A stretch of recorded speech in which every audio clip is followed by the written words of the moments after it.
up, guys? Dre here from Twin Peak Performance. I just wanted to do a quick review and box unveiling of the Nitron R3 shock. This is a monoshock for the lowrider ST. This is not even on their site yet. This shock is so new, it's not even out yet.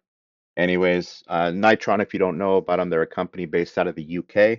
They are known for building some of the best shocks in the world. They mostly specify in performance racing.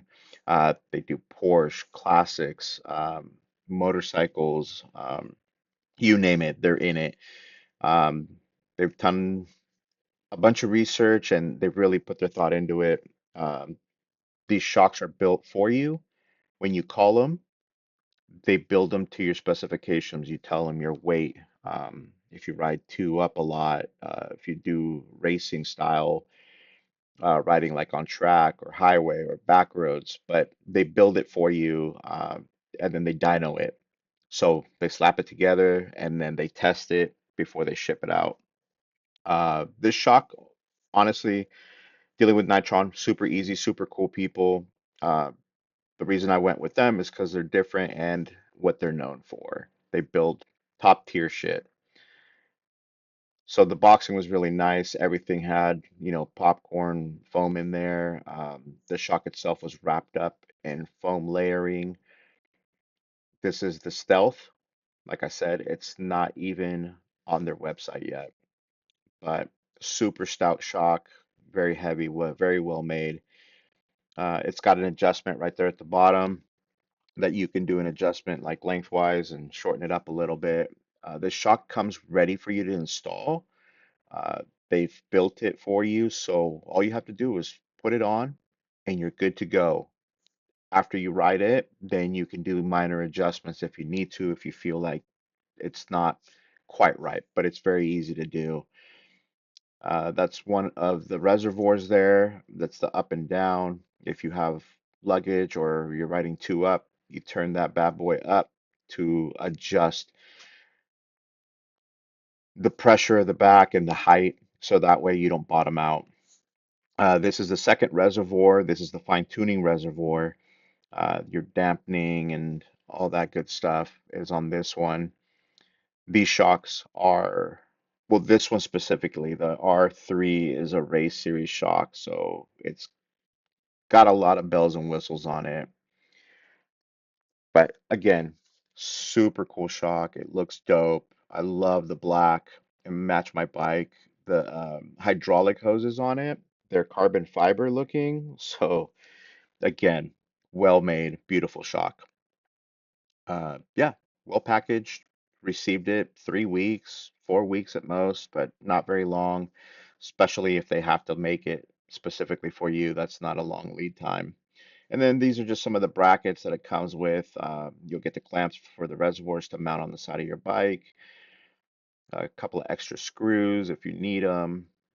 I'm not really sure what that tool is for yet. I haven't looked into it, but it did come in the box, so I'll be looking into that. These are the clamps. The reservoirs will go onto that.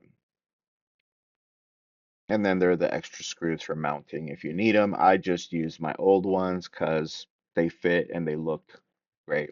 So here's the install. I'm not going to go much into it, but installing this shock, honestly, very straightforward, very easy. You will have to remove your seat, and there's a pinch bolt in there that you want to get to. So um, removing that back fender was a must for me, just so I can get to it.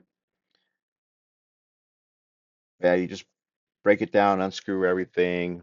That shock comes off. The back screw has a pinch bolt for that old mono shock, so you have to, like I said, remove that fender to get to that pinch bolt and then break everything loose. On the front, on the upper half, it's just a straight bolt, so all you have to do is just break that thing loose. I used a breaker bar for it just because everything's locked tight. You do want to make sure everything goes back on the same way you took it off and torque it to spec. And then you're going to put the pinch bolt back on. But super straightforward. I think the install only took me about an hour and a half. And That's literally because it was my first time doing it. Um, but it was super easy, super straightforward. I think the thing that took the longest was rerouting the hydraulic hoses through the frame and then feeding them back to where you need to install it. I think that was the most difficult part because I wanted it to like fit nicely and flow nicely without pinching anything.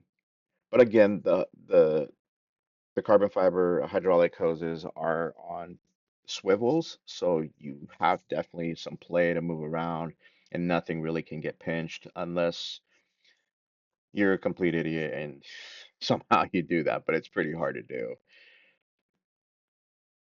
But yeah, not too bad. Install was great. Everything went by smooth. There's the shock, it's already on. Like I said, hour and a half. Pretty straightforward job. You can do this in your garage. Nice thing is I have a motorcycle lift, so I can be standing straight up. But if you don't, it could be on the kickstand and it wouldn't make much of a difference. I will say it will make it easier on a lift. You will need a scissor jack though. I will mention that because you do want to get that tire elevated to minimize the pressure on the shock. But that's the install. It's all done.